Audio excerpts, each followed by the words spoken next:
The House will be in order. The chair lays before the House a communication from the Speaker. The Speaker's Rooms, Washington, D.C., June 6, 2023. I hereby appoint the Honorable Mary E. Miller to act as Speaker pro tempore on this day. Signed, Kevin McCarthy, Speaker of the House of Representatives.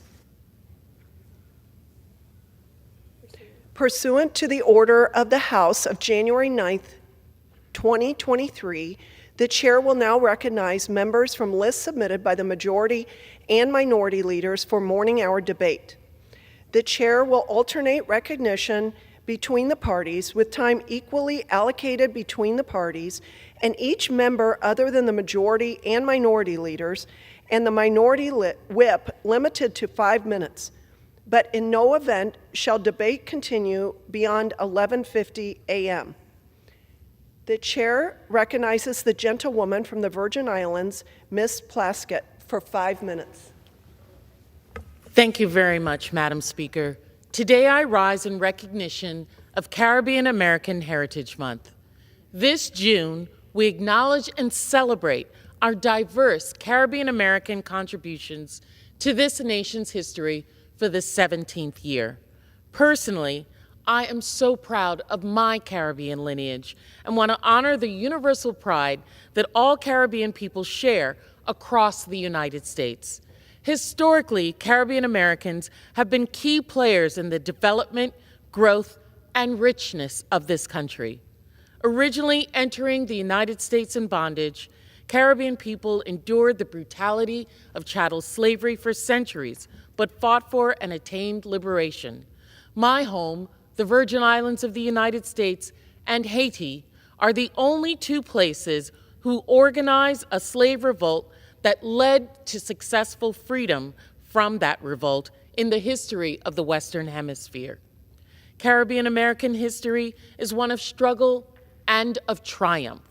Descendants of these heroes and heroines would later search for greater opportunities here on the mainland as well as elsewhere. And wherever we have gone, we've led to become pioneers and revolutionaries of our times. Some of the most influential Caribbean American figures have undisputably driven change and progress in this nation and continuously aid in its endeavors to achieve freedom and prosperity. Our unique and colorful cultures, traditions, and stories have enriched and helped transform U.S. history, such as the invaluable contributions in government, academia, athletics, business, the arts and sciences, and so many more which have shaped the fabric of this nation. Members of our leadership, such as Colin Powell, descendant of Jamaican parents, who shattered racial barriers as the first Black National Security Advisor, Chairman of the Joint Chiefs of Staff, and Secretary of State, the son of Jamaican immigrants. He was a decorated Army general, awarded the Presidential Medal of Freedom twice, following the footsteps of that first notable Caribbean American, Alexander Hamilton. Susan Rice, Shirley Chisholm, and of course, our present Vice President, Kamala Harris, all share Caribbean heritage and have served this country as political figures. We honor them and the legacy they have blessed. Journalists like Karine Jean-Pierre, who was the first Black and Caribbean American ever to become a press secretary for U.S. President, others such as Joy Reid, Yumi Shalcindor, Abby Phillip. These are Caribbean American women who continue to disrupt the media by uplifting and amplifying Black voices. Our contributions are not limited to those within the rule of law. Caribbean Americans have a long history of social activists, free thinkers, revolutionaries. Everyone recalls Denmark Vesey, who led the slave revolt in South Carolina, a free man who died to free others. Hubert Harrison, a fellow Virgin Islander and New Yorker, who was often left in the shadows, was considered the father of Harlem radicalism. Men like Malcolm X, whose mother was from Grenada, Marcus Garvey of Jamaica, Kwame Ture, formerly known as Stokely Carmichael, founder of the Black Panthers from Trinidad, and James Wendell Johnson, who wrote Lift Every Voice and Sing, his family was from the Bahamas, played crucial roles in the civil rights movement. They left lasting impacts on this country. Caribbean Americans' experience has inspired countless works of art. A people rich in imagination, they are continuously at the forefront of exceptional and innovative artistic expression. Jean-Michel Pasquat, a Haitian and Puerto Rican descent, was a leading figure in the neo-expressionism movement. Musicians and actors such as Harry Belafonte, Cicely Tyson, Hazel Scott are visionaries in their field.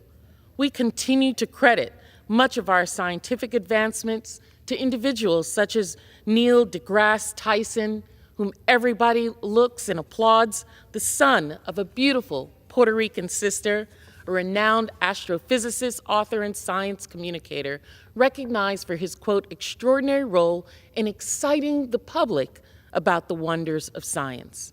In athletics, an abundance of individuals have had monumental success and shown grace and leadership, such as Kareem Abdul-Jabbar, a son of Caribbean immigrants. Two in particular that I, of course, cannot stop mentioning from the Virgin Islands, Tim Duncan and Arlia Boston.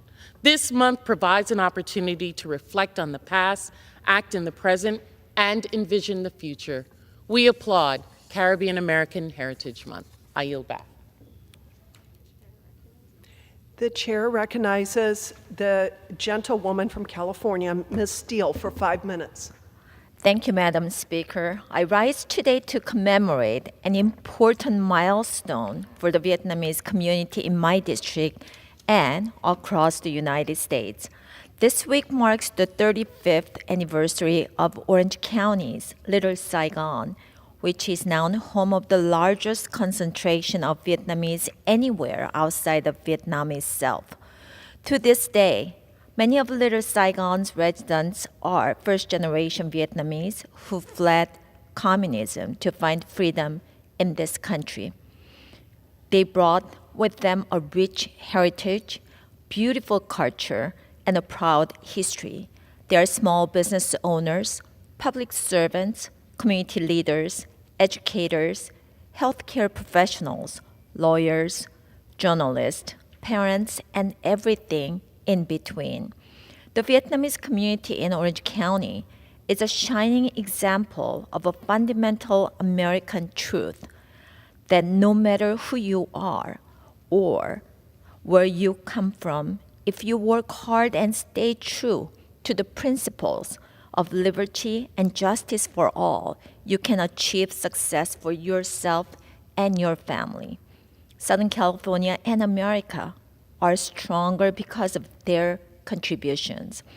I am proud to represent the Vietnamese Americans living in California's 45th district, and I'm committed to ensuring that each of them can build and enjoy their own American dream. Madam Speaker, I rise today in celebration of Filipino Independence Day. The history of Filipino independence is the story of a people who remained tirelessly committed to democratic values of self-determination and freedom, even amidst the most challenging circumstances. On June 12, 1898, the Philippines declared their independence after a long history of occupation. However, the country remained a territory of the United States for many years, even after Congress enacted the Philippine Independence Act of 1934. It wasn't until the 4th of July in 1946 when President Harry S. Truman issued Proclamation 2695 that the United States recognized Filipino sovereignty, officially marking the nation's independence. Both during and since its independence, the Philippines has been one of the United States' most important allies. My district in Southern California is home to around 30,000 Filipinos. They are an integral part of our communities, touching every aspect of our way of life with an entrepreneurial spirit, a respect for their traditions, and a love for America.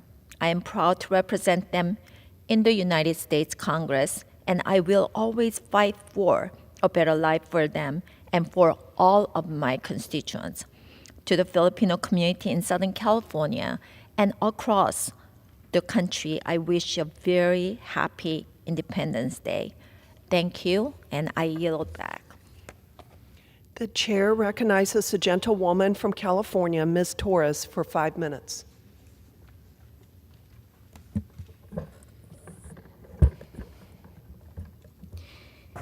Madam Speaker, I rise to demand justice for a family still in search of answers. Over 3 years after his murder, Army Specialist Enrique Roman Martinez's mother, Maria, and sister Griselda still don't know what happened to their beloved son and brother. Before he was even old enough to vote, Enrique felt called to serve for a purpose much greater than himself. His dedication to our nation compelled him to enlist in the Army when he was only 17 years old.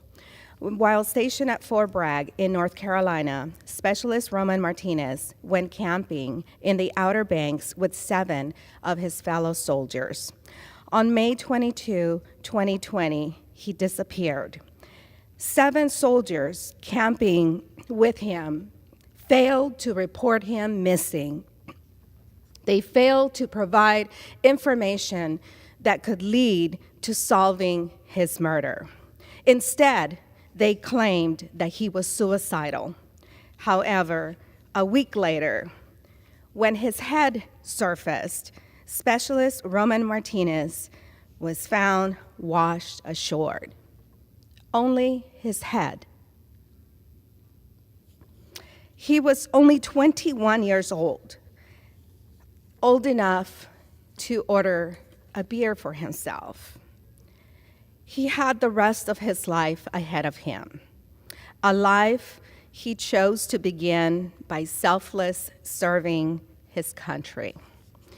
His family deserves the truth, and as the mother of an Air Force veteran, I will never forget that awful feeling of waking up every day and not knowing whether your son will ever come home. Our military makes a sacred commitment to never leave a service member behind, and it is their moral obligation to inform families if their loved one is killed. It is an impossible, unthinkable conversation, a conversation that I feared every single day during my son's deployment, but it is essential closure for the families of those who made the ultimate sacrifice. It has been over 3 years, and the murder of Enrique Roman Martinez remains unsolved. The Army's failure to provide his family with the answers they deserve is unacceptable. Last year, I introduced the Enrique Roman Martinez Military Cold Case Justice Act to reform how the military handles cold cases and ensure that a tragedy of uncertainty like this never happens again. And I am pleased that my legislation was included in our annual government's funding law that I recently had the opportunity to visit the new Army Cold Case Unit to monitor the Army's improvements to their cold case review process. But the harsh truth remains. Enrique's family is still waiting for answers they may never find, and still waiting for the remains they may never find. I call on anyone with information on Enrique Roman Martinez's murder to come forward and shed the light on what happened. And as the Roman Martinez family's voice in Congress, I will continue doing all that I can to deliver justice for them. Enrique was one of the Inland Empire's best and brightest, and we feel the pain for his loss every single day. Maria and Griselda's lives will never be the same after the murder of their son and brother, and the very least that we can do is grant them closure. Thank you, Madam Speaker, and I yield back. The chair recognizes the gentleman from Georgia, Mr. McCormick, for 5 minutes. Thank you, Madam Chair. We have a massive problem. We just got done talking about the budget and talking about the deficit, but there is no possible way to address that without addressing health care. Health care is the biggest spending item for the government.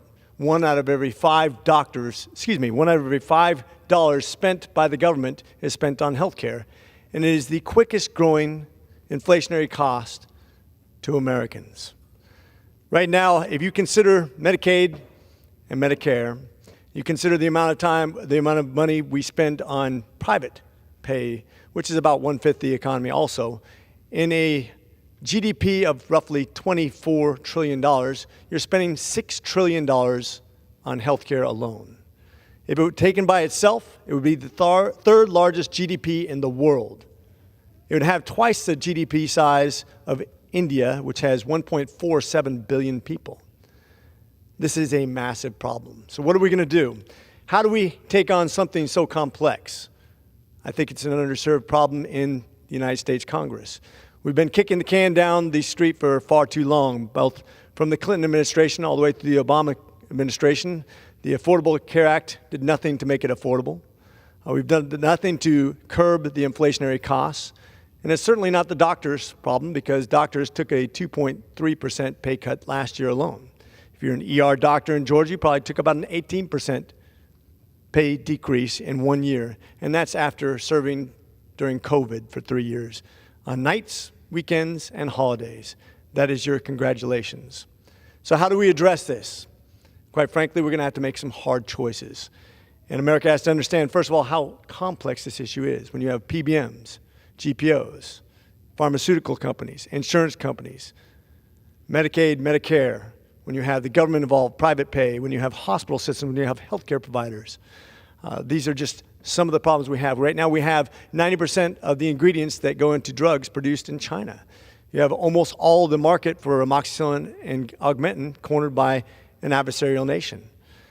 We have admin costs that have grown in the hospital system from 25% to 40% just in the last 10 years. Take that into account. 40% of every dollar spent on healthcare is spent on administrative costs. That means too much regulatory burden. That means not enough competition.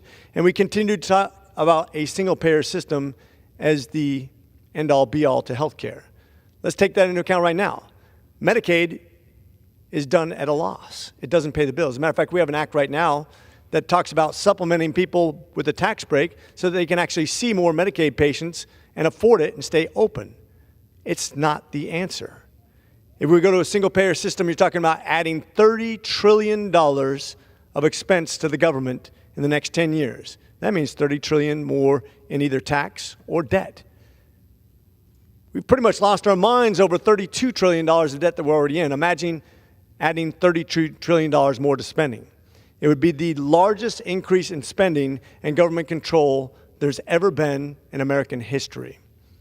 We have a massive problem. On top of that, despite spending about $32 billion on electronic medical records and spending a lot of money on coders, we still have 45% in many cases of claims not being reimbursed by insurance companies. This simply can't continue to happen. People are using their insurance companies the wrong ways. If we use car insurance the same way we use healthcare insurance, you'd be spending your car insurance to actually change your car oil, and it would probably cost about $500 per pop, and you wouldn't be able to afford car insurance. We need to look at this in a different way. The problem is, if I talk about cutting administrative costs to medicine, people will immediately vilify me for trying to cut Medicaid and Medicare. This is why it has to be a bipartisan issue. We have to have a real conversation, and it can't be about calling people names, but about actually solving a problem.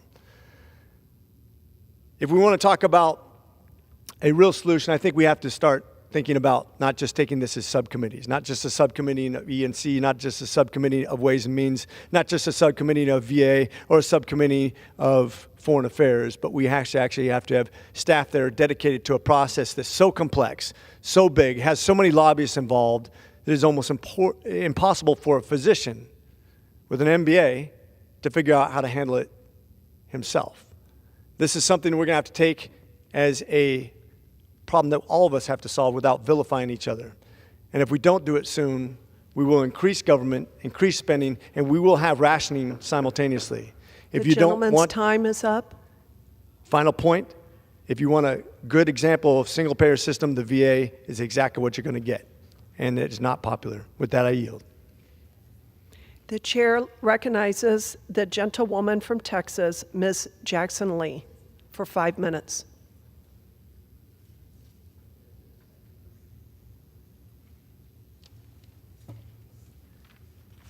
I thank the Speaker. Today I rise to acknowledge June 6, 1944, D-Day, the largest land, sea, and amphibious air came to Normandy to fight Hitler. It was an unbelievable surge of power for freedom. And I had just a few years ago the privilege of commemorating D-Day at Normandy, and to be able to see the rows and rows of those who died in the name of freedom. 9,000 of the Allies died, men and women, men in particular from the United States of America. And so I honor them today and recognize that as we stand in this place, as we debate on this floor, we have the responsibility to pay tribute to why they fought for freedom and their love of America. We have the responsibility to do the right thing for the American people. That's why I stand today to raise the issue that has plagued us over and over again, and that is the enormity of gun violence, the proliferation of guns, and the loss of life of our children. Every single day, violence is impacting our children. Yesterday, we held a powerful hearing to talk about how we can stop this gun violence.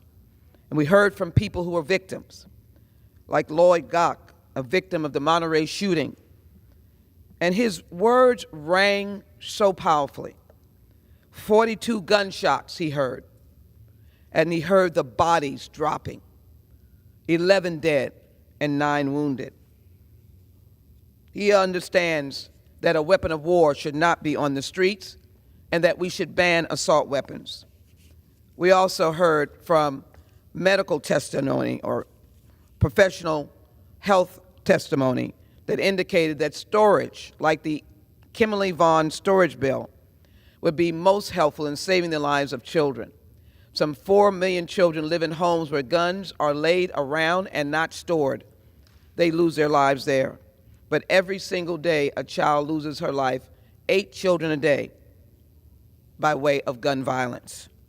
What about Mr. Kling from the Giffords organization that says 6,500 veterans die every year to gun violence, to suicide? It is imperative that we understand that their weapons of choice is a gun. Or some would say they're suicidal, they have mental issues. It is the proliferation of guns. And so, red flag laws, banning the assault weapons, raising the age. We all still feel the pain of many shootings, but we feel the pain of Uvalde. I've known those families, I've come to know them, and the elected officials there that have been in pain, the city that's been in pain, again, the families and children remain in pain. You see how many of these small caskets they had to watch being buried in that community with a child, yes, under the age of 21, got a gun online. How outrageous is that? And so I stand here today saying Are we going to keep the promise of those who laid their lives on the line for a free nation? Or are we going to continually be against what is right? And let me quickly indicate that we must do something about the massive evictions across America. People are unhoused and need more housing. The high numbers of eviction in all of our communities, I want to fight against, and will introduce legislation dealing with eviction. I want to bring it down in Houston and cities around the nation. And as well, I want to make sure that whatever rights we have, all people deserve the same rights, and that is access to freedom and justice and equality, and to recognize their diversity and access to health care. It was the Democrats who saved Medicaid, where 1 million people were going to lose their Medicaid had we followed the leadership of our friends on the other side of the aisle with their early bill, H.R. 1 million people.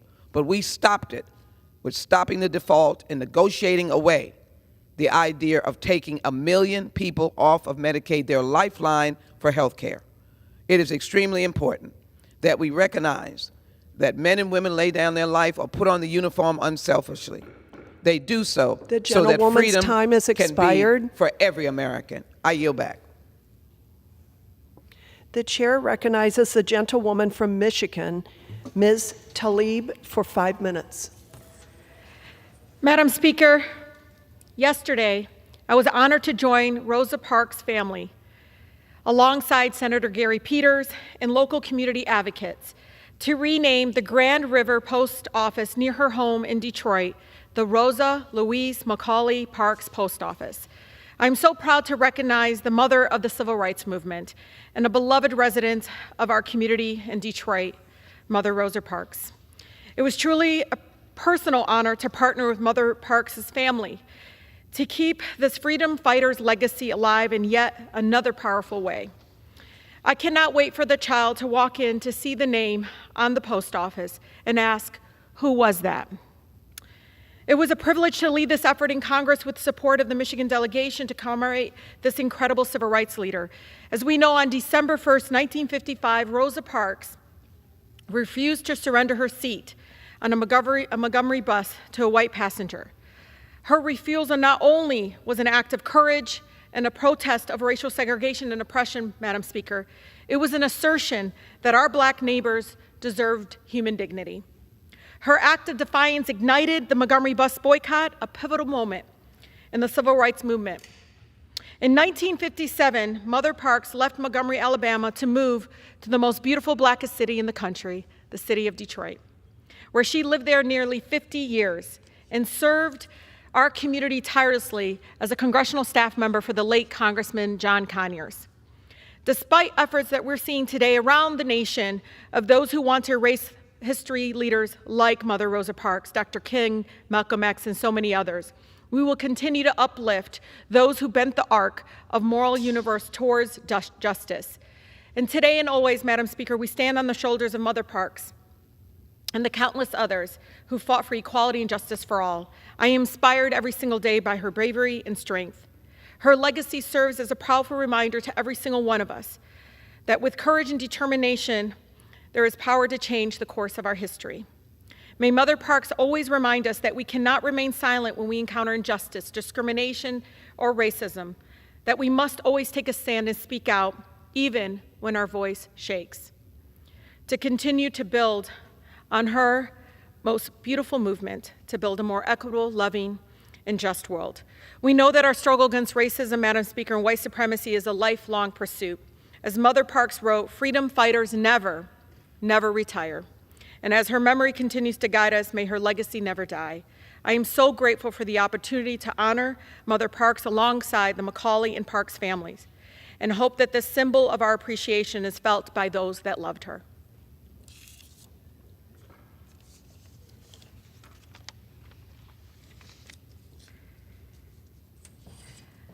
Madam Speaker, I was blessed to have grown up in Southwest Detroit. This is where over 20 different ethnicities live, and every neighborhood has their own flavor in how they show up for each other. This is why I'm so grateful that I secured $1.5 million in funding for the American Indian Health and Family Services as they expand their health care and mental health services to our families. This healthcare center is tucked in a residential street between homes where people can walk to get the service that they need. Expanding their efforts will change lives in a meaningful way, and I'm so proud to have been part of that.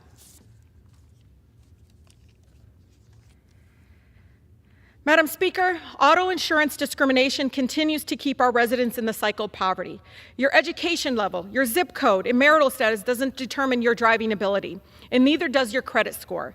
Yet our neighbors, especially in Detroit, regularly face higher auto insurance rates, up to $5,000 per month in some cases. Someone with a perfect driving record and poor credit can pay up to 2 or 3 times more than those with a higher credit score, even with drinking under the influence violation. We must stop. We must stop these predatory and discriminatory practices by auto insurance companies. I'm so grateful to partner with Congresswoman Watson-Coleman and Congressman Takano in introducing Prohibiting Auto Insurance Discrimination Act. This is how we can push back against corporate greed and those that use proxies to discriminate. With that, Madam Speaker, I yield. Pursuant to Clause 12A of Rule 1, the chair declares the House in recess until noon today.